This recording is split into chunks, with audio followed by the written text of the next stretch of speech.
Hey, Danny. It's cool here. I've just been out on the water and it's probably 60. It's a little chilly. Indiana. Hey, Nancy. How are you?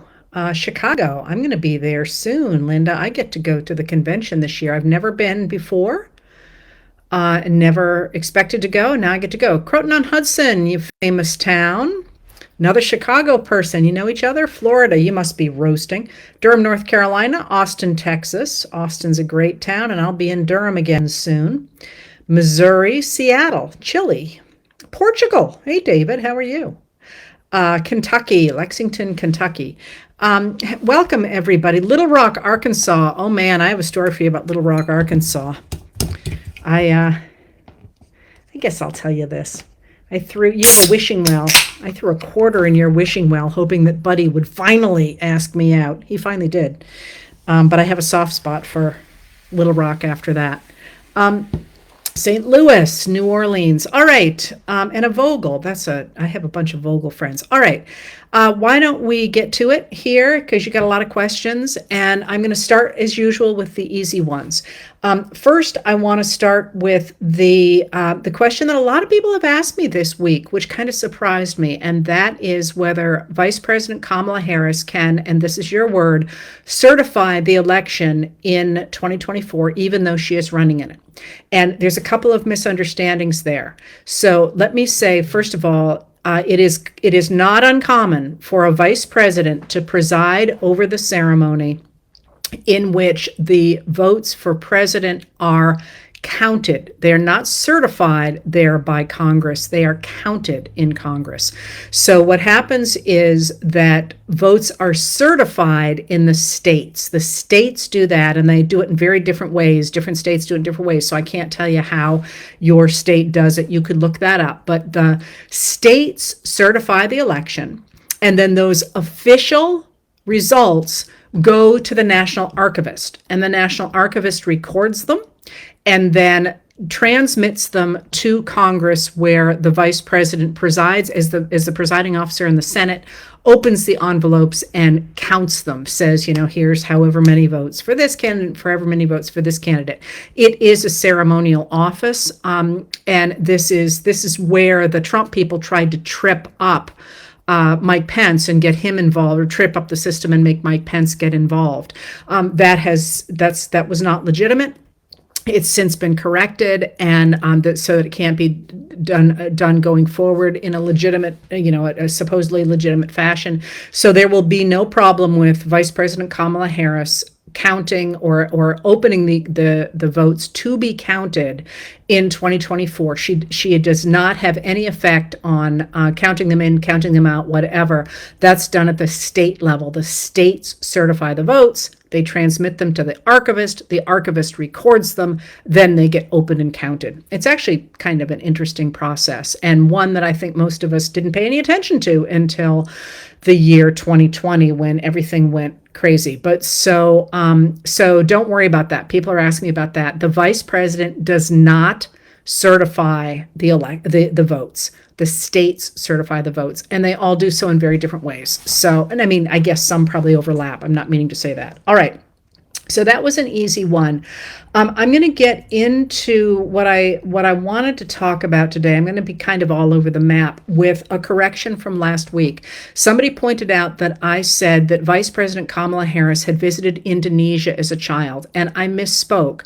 She actually visited Zambia as a child, and where I was going with that was that her grandfather, her Indian grandfather, worked in, I knew it was a different country. I thought it was Indonesia, and I'll explain why I thought he was in Indonesia, but he was in fact in Zambia.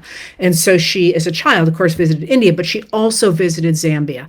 And the way I misremembered those things was that she was really the person pushing very hard to visit Indonesia immediately upon taking office. And then, of course, she had a very important visit to Africa, in which she also went to Zambia. And there was the story about how she had been here before as a child. And I confused the two because that was a big part of her portfolio. So she didn't visit Indonesia as a child. She visited Zambia as a child. And of course, she also visited India, where her family was from. The reason that I wanted to put that in there is not only to correct it, but also because lots of people have written to me about this idea that Vice President Kamala Harris was a border czar, and what on earth is going on with that? And this actually really matters, and it matters not just for this election. It matters for a much bigger switch in foreign policy that happened under the Biden administration. And I think I've made it pretty clear that I'm fascinated by what this administration has done with foreign affairs.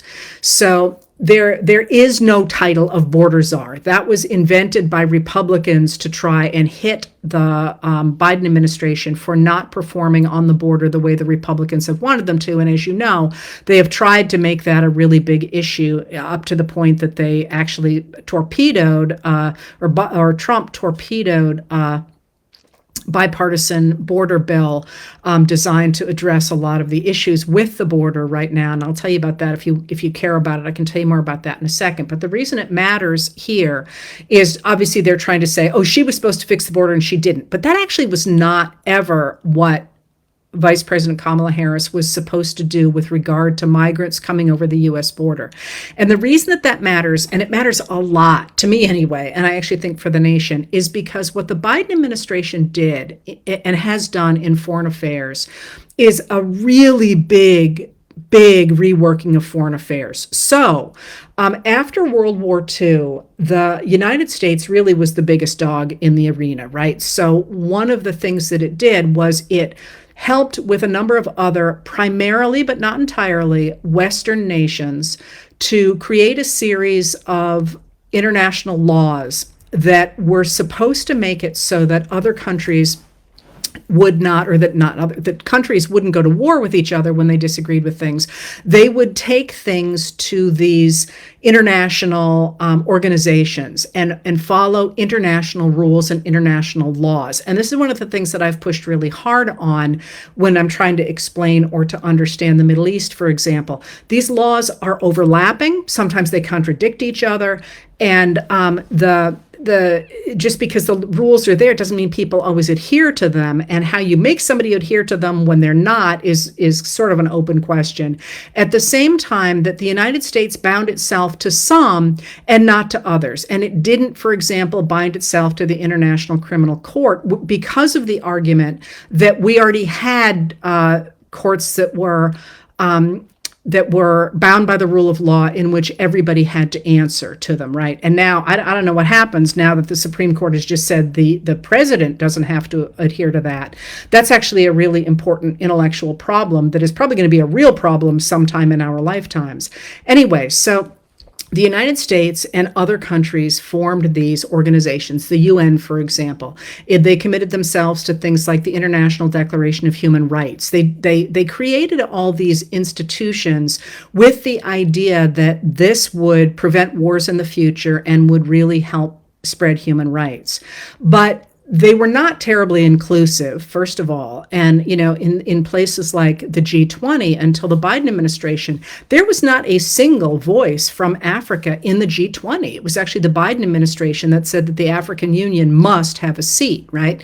So there's a problem with the fact that there were these organizations that kind of were dictating to other people. Then there was also the problem of the fact that after the fall of the Soviet Union, in 1991, the expectation of a lot of people, and I'm talking primarily in the United States, although that's not the only group that thought this way, the idea was that with the fall of communism, that basically we had reached what one historian called the end of history. That is, liberal democracies were going to spread around the world. Human rights was going to get a lot better. Lots of people were going to work their way out of poverty because now we had these systems, and we were going to see much more fairness, much more human rights, and we wouldn't have wars, right? It was a lovely thought, but in fact, that's not at all what happened, because what happened was that a lot of people in the United States, anyway, and elsewhere, thought that democracy and capitalism would always go hand in hand. But what we have learned is, in fact, they don't go hand in hand. And it's possible to have capitalist systems or systems that are market systems that concentrate wealth among a very few people.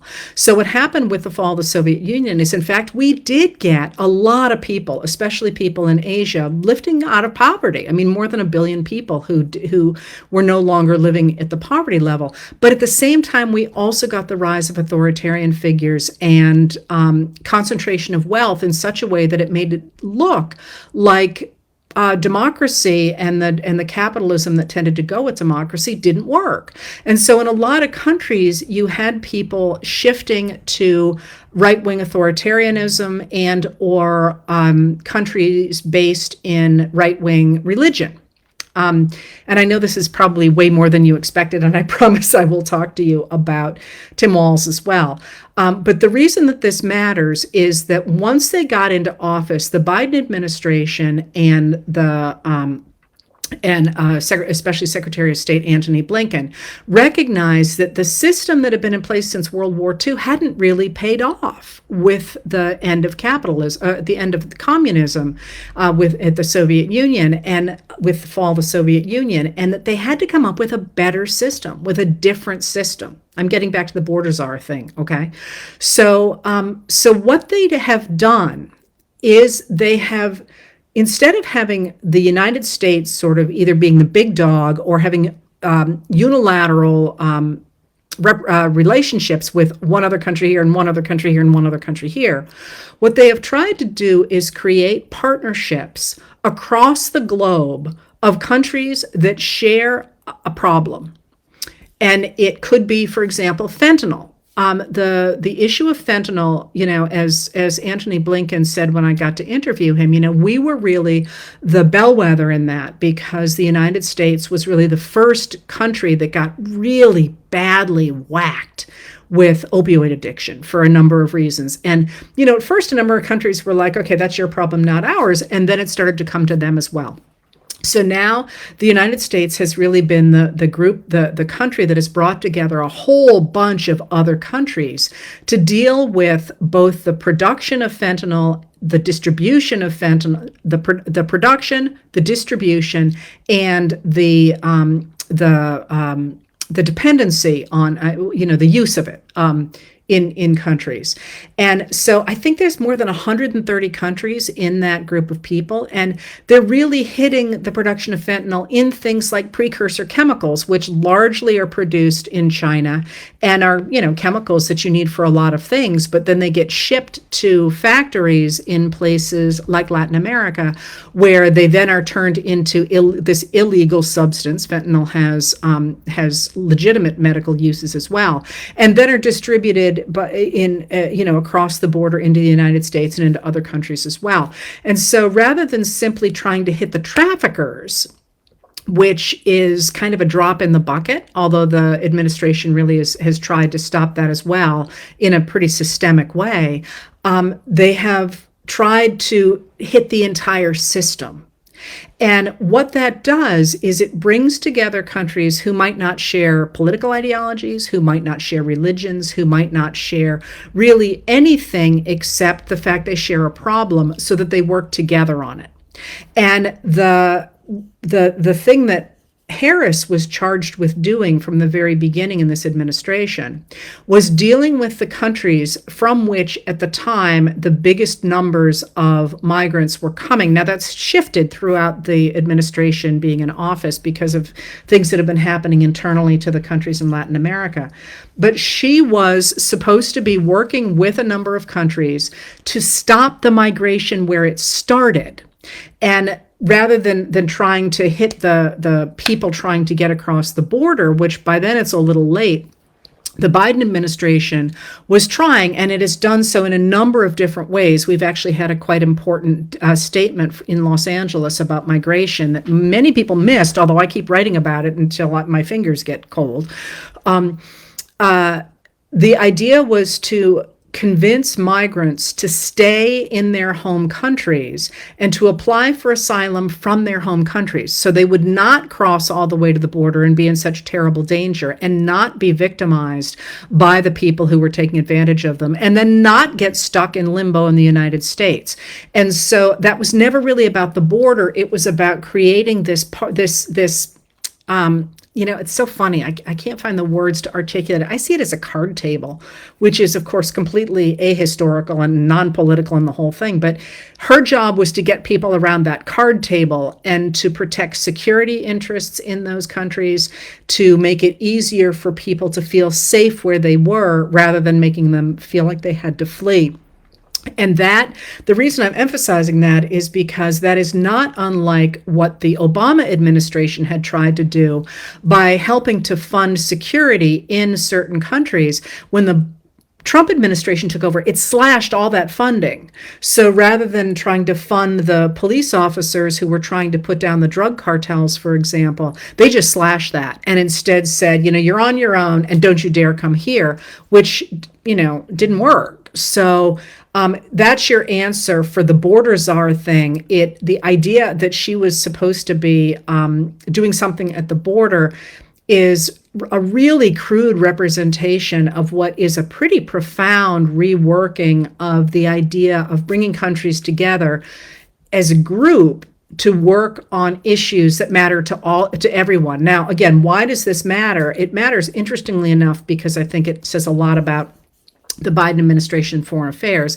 It says a lot about the attempt of the United States to remain relevant in all these different places without necessarily having a giant military population of people actually being on the ground in countries, which is previously how the United States has done a lot of its work.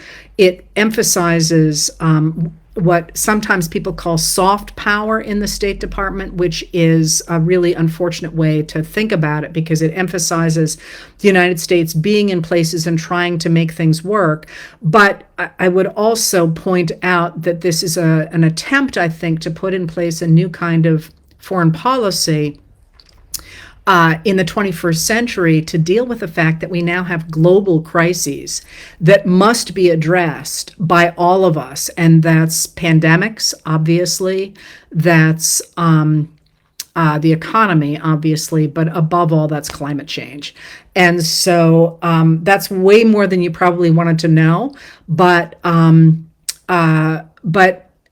one of the things that really jumps out at me in this moment, and I've written about it recently, maybe even last night, I kind of lose track, and that's that for a long time now, and I'm going to go as far as 40 years, we've had certain politicians who seem to try and garner support by saying, well, it's even before that, because the person who really talked about it most early on was Phyllis Schlafly in the 1950s, that, when people like Eisenhower would say, things are complicated. It's not that easy. We have all these things to deal with. And she would say, no, it's not.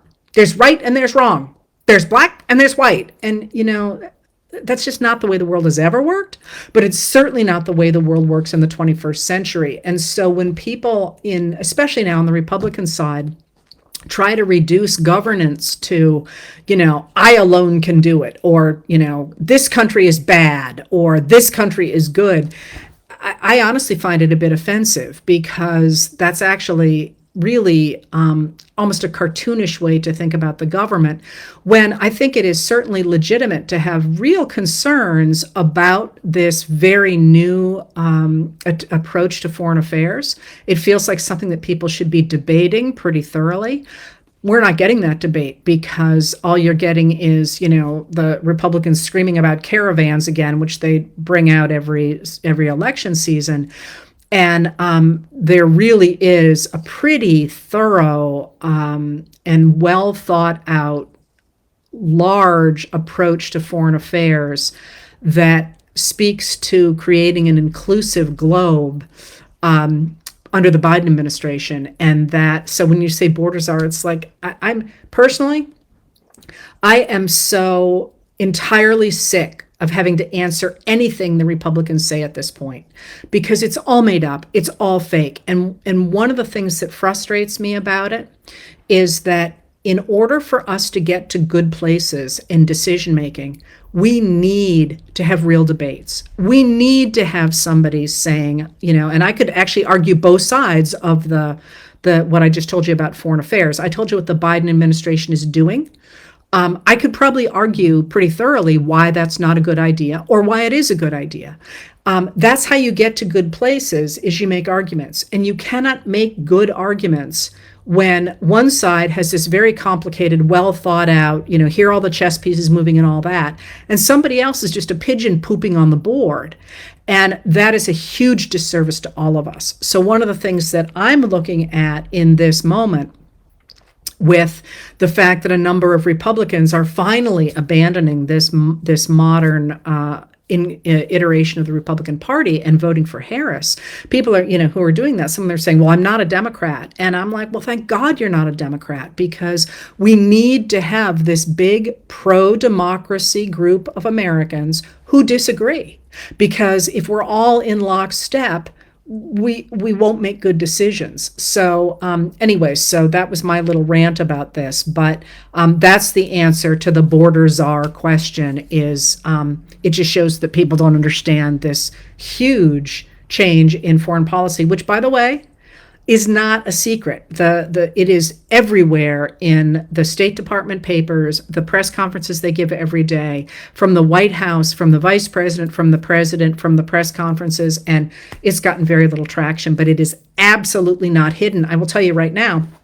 And one of the reasons that Biden got so into this is because he recognized that in order to protect democracy at home, he had to show that it worked overseas as well. And he gave a speech on that, if anybody wants to write down this date, on February 4th, 2021 at the State Department.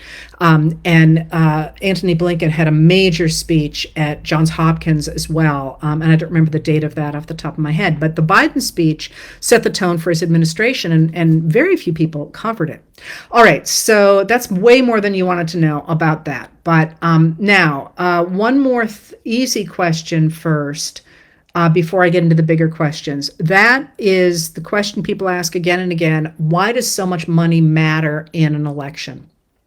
And the answer to that is, first of all, as you know, the Citizens United decision of 2010 really opened the floodgates for money pouring into American elections, really opened the floodgates.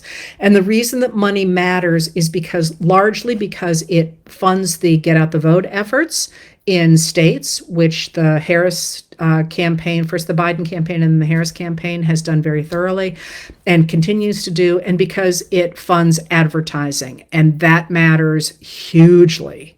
So that's where the money goes in a campaign. Now, a couple of other questions. Let me start here with something big that everybody has asked about repeatedly since many people saw it on Rachel Maddow's show, and that is real concern about the idea that Trump has seated his people, his MAGA Republicans, in crucial positions for the certification of the vote in the 2024 election. All right, so that is true, and let me back up just a little bit on this. All right, so I'm going to give you a full picture here. First of all,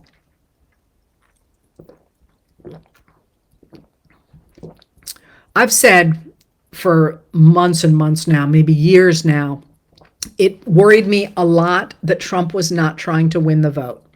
He did not have a ground game. He very clearly killed the ground game when Lara Trump and Michael Whaley took over the RNC from Ronna McDaniel. Ronna McDaniel had a ground game, and he literally closed it down. He closed down the outreach things, and instead he diverted whatever money he did not divert to his own lawyers into a legal team to fight the results of the 2024 election.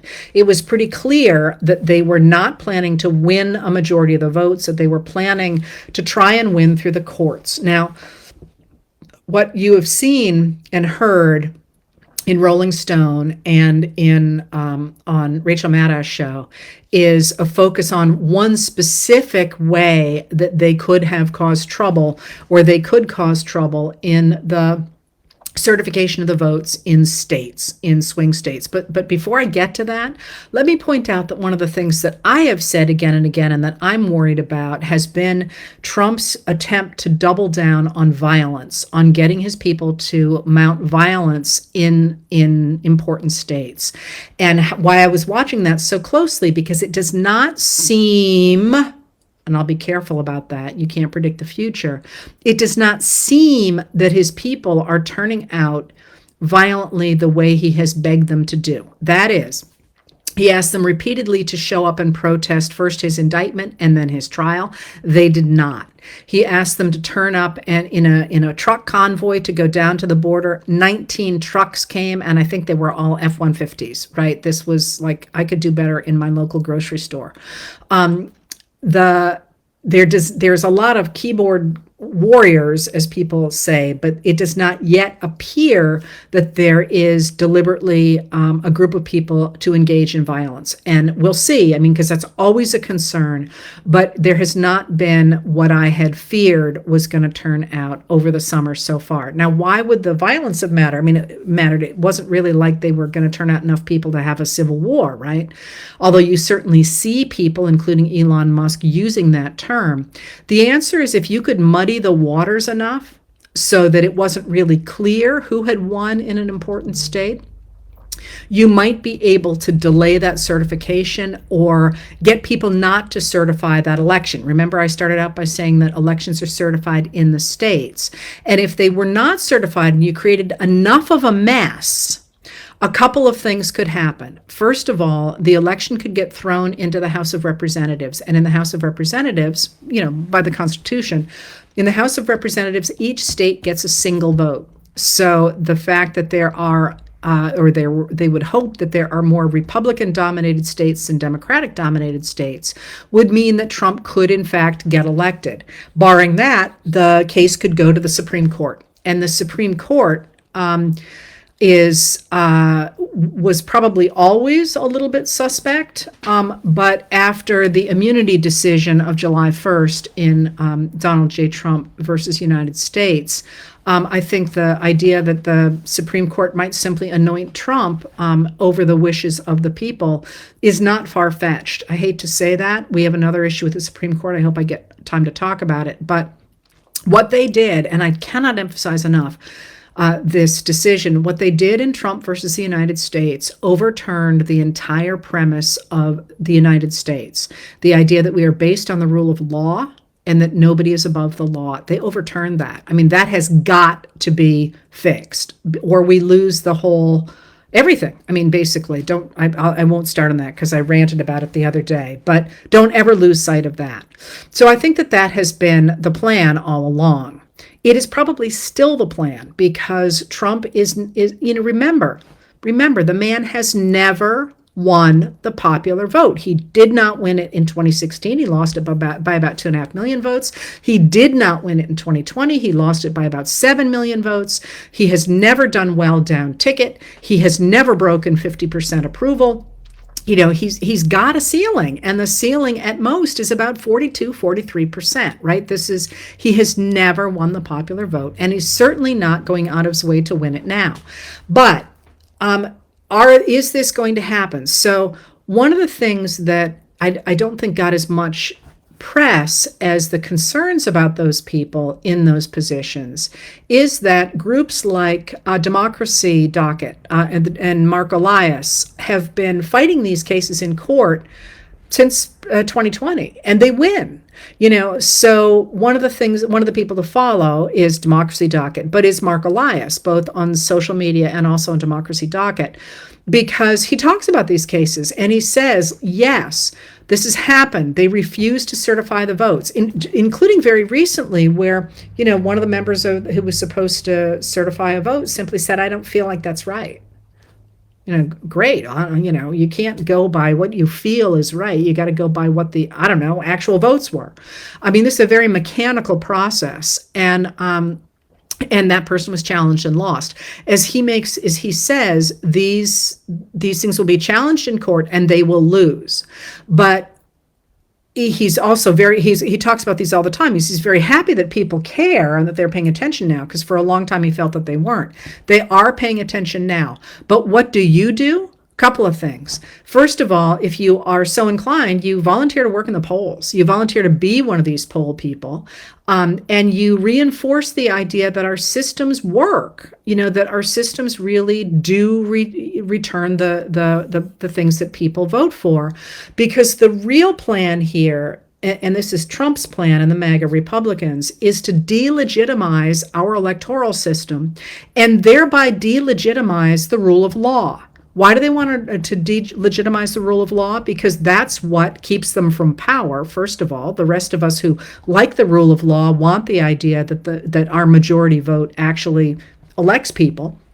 But also because Trump, of course, has been doing his best really now since 2017 and the rise of the Russia investigation to delegitimize the idea of the Department of Justice and the rule of law, because he's on the wrong side of it. And especially now when we have this news about well, we've had this news, by the way, but when we really have learned as much as we have now about it certainly looks as if he took $10 million from Egypt in 2016 to win that election. That's a really big deal. And people asked about that. Why did Garland not follow that up? If you read all the way down in the Lenig, and I'm afraid I don't remember the other author, article in the Washington Post, at the very end of that article, it says that the Garland Department of Justice was not briefed on that issue until after the statute of limitations had run out. I don't know about that. I'm not a lawyer, but it's not that, people seem to think Garland deliberately let it go, and I'm not sure he did. But who knows? Someday we'll tear all that apart too. All right, so be concerned about that. But one of the things that Mark Elias has been pretty much out there on and done a bunch of podcasts on since the Rolling Stone article came out, since the Maddow show came out, saying, yes, please be concerned, but do recognize that we challenge these things in court and we win. The real issue, of course, is the degree to which Trump has packed the courts. All right.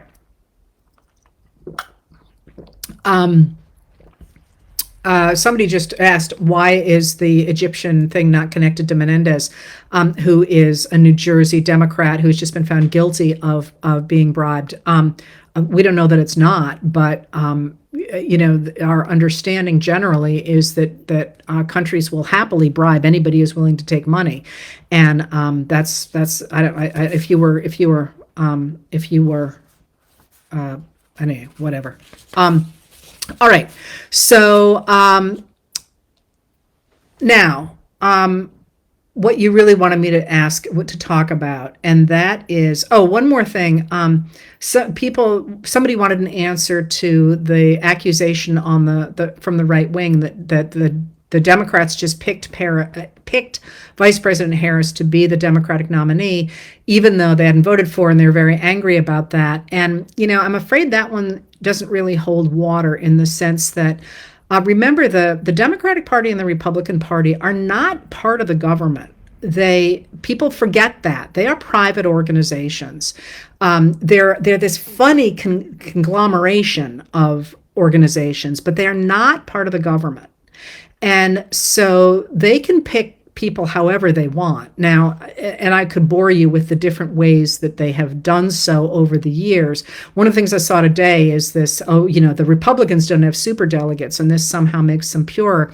That's not really the case. They actually manage to stack who gets picked in a different way by the way that they organized which states vote when. They managed to front load lower information voter states with the idea that then name recognition would matter a lot more. None of that actually really, it matters a lot to people like me. It's probably more than you want to know.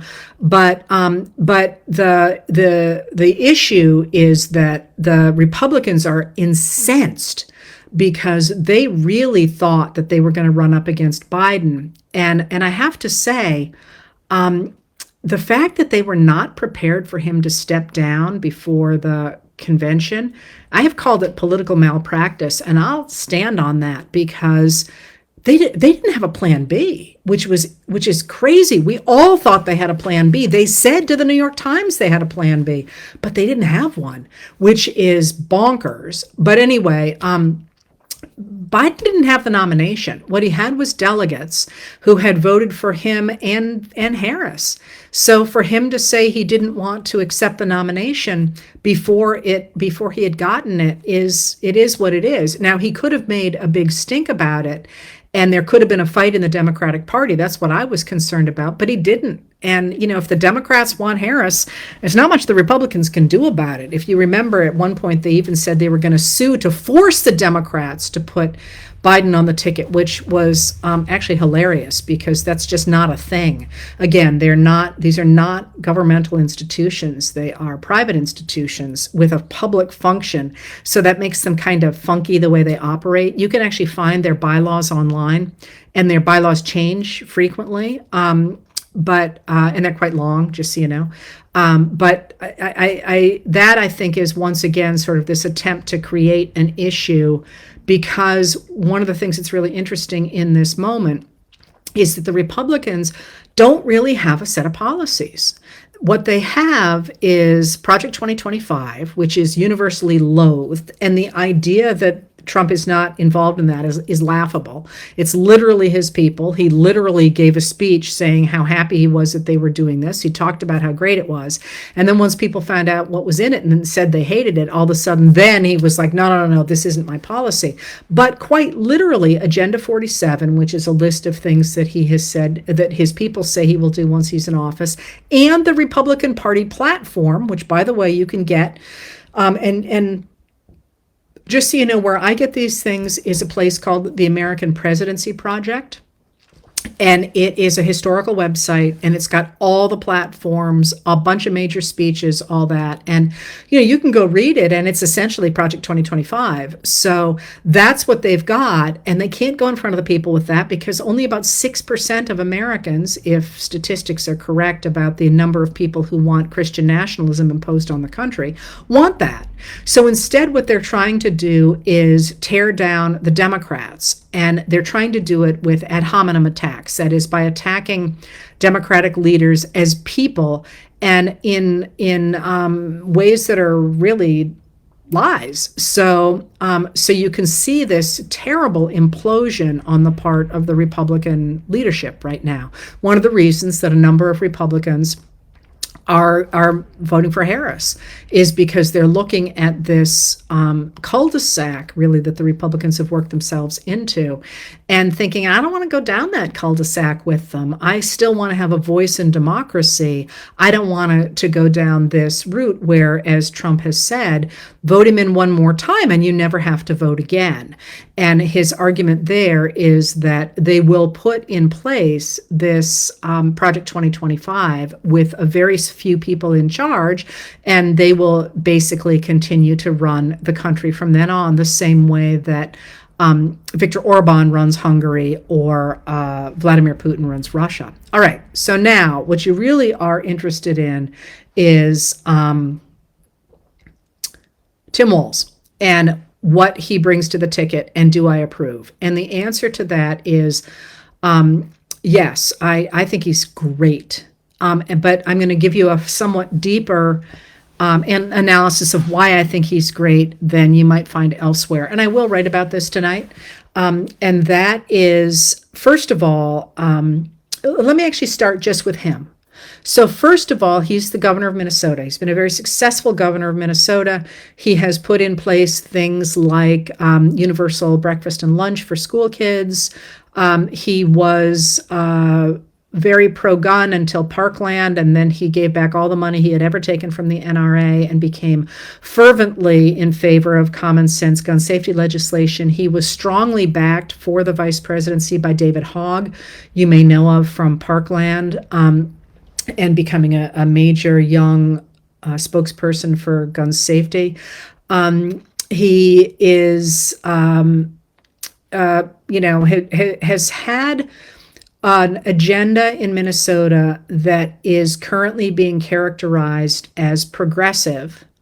And I'm going to, I guess, accept that with the caveat that when I say progressive, I mean very middle of the road, early 19th century. That is to say that people should have control over their bodies and make a fair wage and have food, and that the government should work to protect ordinary Americans is not a left-wing position. I promise you, it is a liberal position. It's an idea that was widely shared throughout American history by Republicans and Democrats both. And there are people who are trying to paint him as somebody far on the left, and I think that just shows you how far right our politics have gone. Because remember that if you're going to conceive of yourself as somebody on the left, historically on the left, you are talking about ownership of the means of production, things like that, the government taking over factories, for example. And somebody like Walz is nowhere near that. Where he is really where the most of Americans are, with this idea that of a government that should answer for ordinary Americans. All right, so I could tell you more about that, but everybody's telling you about that. He checks a lot of boxes for Vice President Kamala Harris. So he has been in the military. He was a school teacher. He has children, one of whom at least was conceived through IVF. He is very popular. He's from the Midwest. He doesn't seem to have any big skeletons in his closet. He comes across as older than her. It's almost the reverse Biden-Harris ticket. It's the Harris Walz ticket. Even though he's only a year older, he claims he lost his hair overseeing cafeteria duty for 20 years as a history teacher. Gotta love that. Social studies teacher. So he checks a lot of boxes, but he does a number of other things as well. And when I said I was going to go deeper, this is what I meant. First of all, he brings joy to the ticket. And you have heard me say this before. She does as well. She is a lovely woman. I've met her. I've not met him. But he just seems like a heck of a nice guy. And he brings sort of the common man personality to the ticket. And one of the things that I have said here before and think is really important, and I've been pushing this now for weeks, is the idea of joy, because authoritarianism cannot flourish when people are laughing and they're happy. It just can't, because it feeds on fear and it feeds on distrust of your neighbors. And for him to be as community oriented and as fun and as welcoming as he is, and his students have stepped up to say how great he is. He actually went into politics when a number of his students tried to go to a political rally, and they were turned away from a Republicans rally because one of them was wearing, I think, had a John Kerry bumper sticker or something, from a Democrat, and he was like, well, this is not okay. I'm going to get involved in politics. And so he really comes from a position of service. And he comes from a position of community. He comes from a position of the middle of the country. Now, the reason that I mention those things, and those are all really important, is because I think there's something bigger at work here. And I actually was out on the water before I came doing this today, because I'm trying to think it through. And that is, one of the things that has plagued the Democrats since the election of Reagan in 1980 was the construction of our politics from the Republican side with the argument that Democrats were elitist. And it's a funny concept if you think about it, because, Bill Clinton, he had an elite education, but I'm pretty sure, and he was born in a shotgun shack, right? And someday I'll tell you the history of shotgun shacks. But in any case, he came from poverty. There certainly has Barack Obama, again, Harvard education, but single mom, right? So it's a funny construction. And I was trying to think about where it had come from, because traditionally the Democrats have always been the party of the common man. Now, they were challenged on that in the 1860s, for example, by the Republicans, who were the Western Party and the Western party of people like Abraham Lincoln. But even then, they were the party of immigrants. They were the party of new people. They were the party of man on the make. That's kind of always been who they were. And this was certainly part of the construction of them under FDR. That's not entirely the case under Woodrow Wilson, because Woodrow Wilson was a college professor, but he himself was, from the South, which was considered backwoods at the time, even though his family came from Columbia. But FDR certainly, even though he himself was wealthy, appealed to the common man and took a stand for the common man against the elites. The idea, there's that famous New Yorker cartoon where the people in their furs stop by a rich person's home and say, hey, do come along with us. We're going to the Trans-Lux to hiss Roosevelt, right? So in fact, coming out of FDR, there was an issue that, and I hope this isn't boring. I think it's quite interesting, and it's fun to talk about the Democrats for a change. Anyway, there was this sense coming out of FDR and then Truman, who was, had a high school education, that the Democrats needed to broaden their appeal to more intellectual people. And you get the rise then, for a number of reasons, not just because of that, but the rise of Adlai Stevenson, who runs in the 1950s for the Democrats. And then of course in 60 you get the election of Kennedy, who kind of combines the two, the machine politics of the old Democratic Party and the Harvard education, right? But then by 68, and certainly LBJ is a common man type, but LBJ signs into law both the Civil Rights Act of 64 and the Voting Rights Act of 65, and that's going to split the Democrats, because the Southern racists they're going to jump ship after the Civil Rights Act, and they're going to vote for the Republicans and Barry Goldwater in 64, and then they're going to go straight to Nixon in 68, right? So the Democrats, though, in 68, the Republicans under Nixon and under Pat Buchanan, who is Nixon's aide, talk about the Democrats as trying to impose their elite theories on society. And by that, they mean integration. They mean they're going to get rid of segregation. And then, of course, you get the rise of the New South with the Democrats under Jimmy Carter. Jimmy Carter also from a real rural area outside of Plains, Georgia, by the way. Everybody associates him with Plains, Georgia, but he actually grew up outside of Plains, Georgia. Plains was the big town. And when he talks about that, or when he used to talk about that, he talked about when he went to Plains for school, they kind of looked down at country people like him. Carter's a fascinating guy. Anyway, So then you get the rise, and that's 76, and you get the rise of this new South, this new concept of the South, and this rural America. And yet, in 1980, when Reagan gives his inaugural address, and he's done it before in 60 as well, when he backs Barry Goldwater. In 64, when he backs Barry Goldwater with the Time for Choosing speech, he talks about this far-off elite that's trying to impose something on you. And I'm not sure he means Democrats there. He might mean Republicans as well, because he's standing against the liberal wing of the Republican Party. But there becomes this sense that the Democrats are out of touch with the common man. And in 1980, you get the Republicans really picking up working class, especially unionized or working class blue-collar workers, in part because the Democrats in the 1960s have slid away from unionized workers and toward the new left by 68. So in 1980, you have Reagan talking about how there's this far-off group of people, and you get the Republicans saying they represent ordinary people, right? And that becomes, after 1980, this idea that if you are rural, if you're an ordinary person without a college degree, maybe, by the way, I have a college degree. I have graduate degrees as well. My husband does not have a college degree.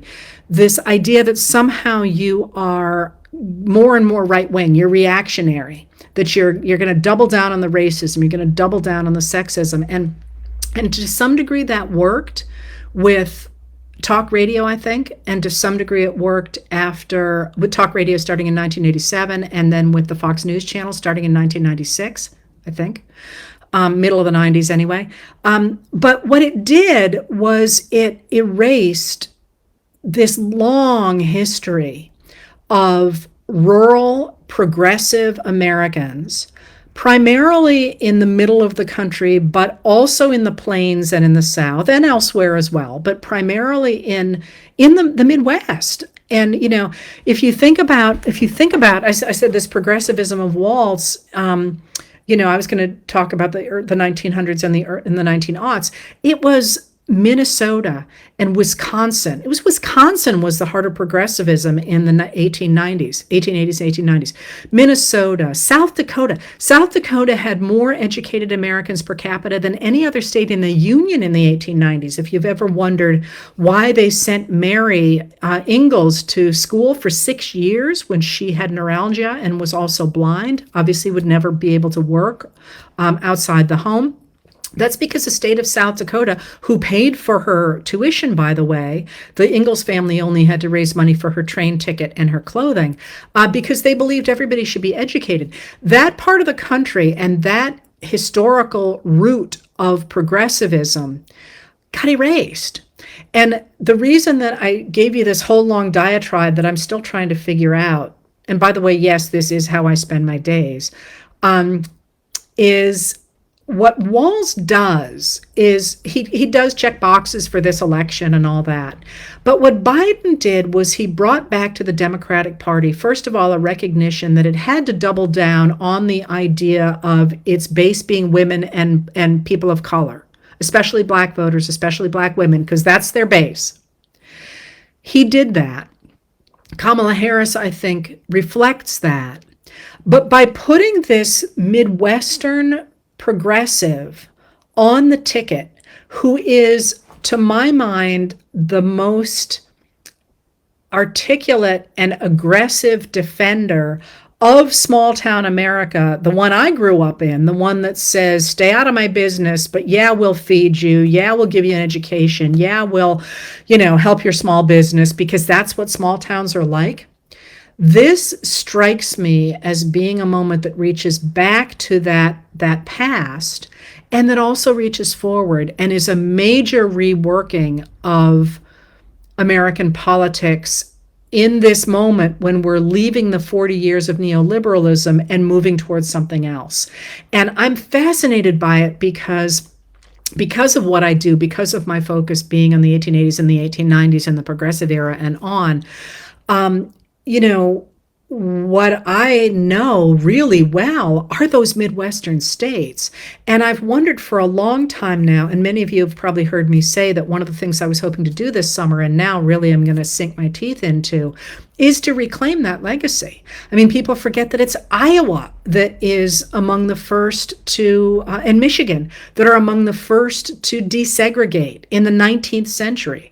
It's, I want to say off the top of my head, Detroit had integrated schools in the 1870s. I need to check that. Montana, one of the reasons that we actually have the direct election of senators is because Montana took one look at the Copper Kings taking over their state legislature and buying seats in the U.S. Congress, that they said, no, we're not going to have this any longer. We want more representation.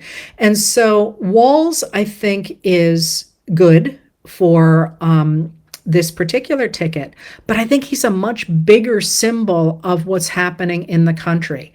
Now, one of the things that he has done is, because he's very plain spoken, is he's the one who labeled the Republicans weird in this moment, and people have been split over whether or not that was a good approach.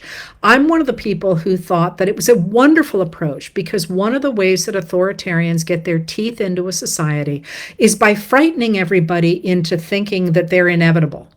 And by labeling them weird, in a bad way, because there's also weird in a good way. And I would argue that maybe many of you would identify on this call as being weird. I know I would identify myself, and my siblings certainly would, as being a little odd, right? But by saying, those people are just weirdos. We don't behave that way. We don't do the sorts of things that J.D. Vance does. By doing that, he has punctured that bubble of, oh my God, we're frightened of them. Now, you should still be frightened of them. They are still dangerous. They have wrapped up some areas of our system, like those election systems, that are things to be concerned about. But by saying, I don't want to be part of that group. They're not people I want to be proud of. What that does is it induces people to come over to us, to this community, this welcoming community that says, listen, yeah, you have an R beside your name, or you have a whatever beside your name, you're apolitical, whatever. Come along. We need your voices. We need to work this out. We need to figure out how we can move forward into the 21st century, because regardless of how you feel about any number of these issues, we have really big issues we need to work out. We have to deal with climate change. We have to deal with pandemics. We have to deal with these major issues in world society, or we're going to die, all of us. So come along with us and we'll figure it out. And that, I think, is the kind of message that somebody like Tim Walz saying, you guys are weird. You go do your weird thing. We're going to come over here getting the work done. I think that really matters. And I think he's a very good communicator of that. So, if you had told me 3 weeks ago, even, I guess, that we would be in this moment where we are, all I would say is that I have always had faith that the American people really would do the right thing.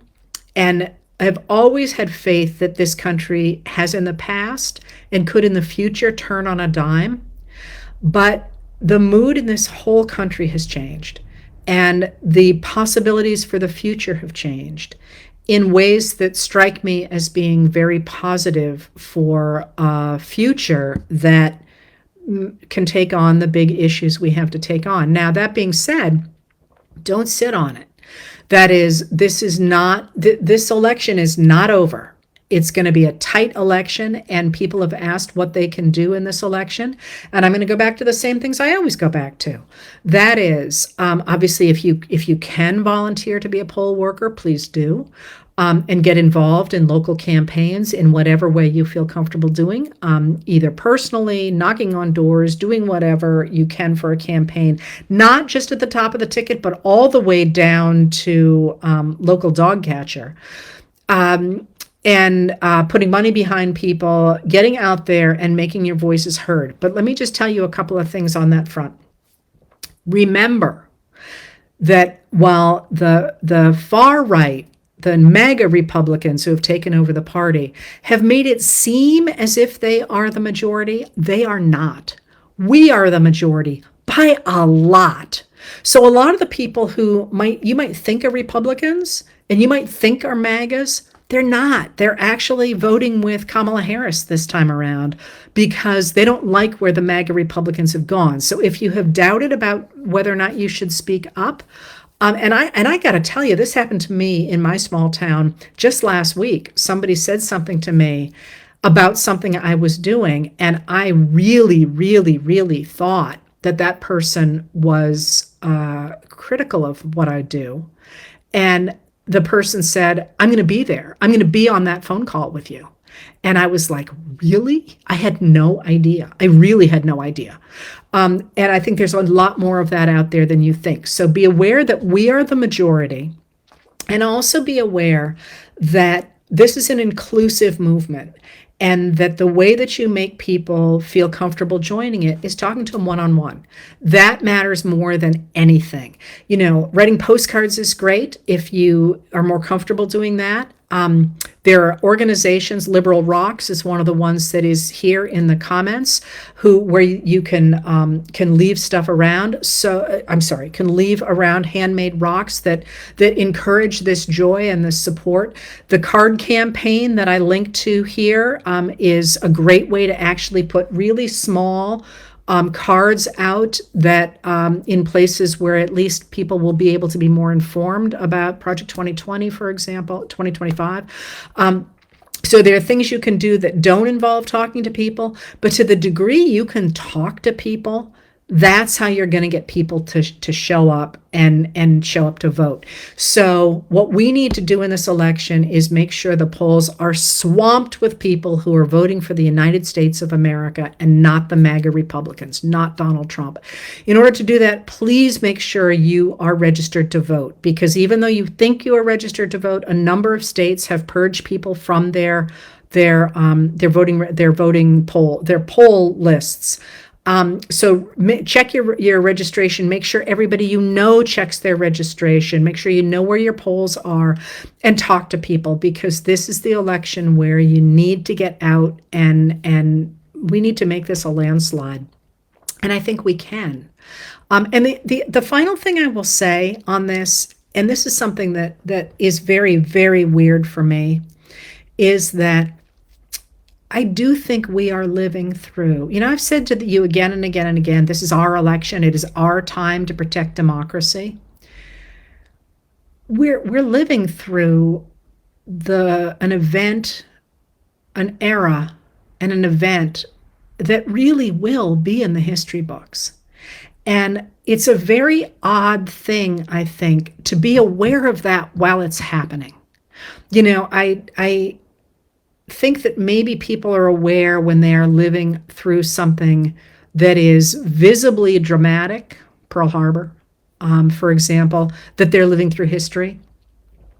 But we are living through history, and we are making history every single day these days. And the history that we make, the choices we make to change our history, really are changing the United States of America and changing the trajectory of the globe. And that is, first of all, just bizarre to think about. But it also, I think, helps, at least it helps me have energy when, to be honest, I'm coming up on 5 years of writing these letters, and I am tired. But I've got it in me to make it at least to November 5th. Because this is our time. And that, if you're feeling like you're flagging, it's okay to take a break. But it's kind of cool to think that your great-grandchildren are going to say things like, what did Grammy do in 2024? And that's where we are. So thank you for being here. And I'm going to try an experiment in just a few minutes with my friend Joanne Freeman. We have been trying to do live Instagrams, and I just don't have the connectivity up here. So we're going to try and do one on Facebook, and we'll see if it happens. If you guys are around, stop back in. We're just going to be talking about Tim Walz. I doubt I'll say anything new that I didn't just say, but if you're around, stop in, see what you think. And otherwise, I will see you next week at the latest. I'm going to try and do more of these if you're interested, shorter ones. Thank you for being here.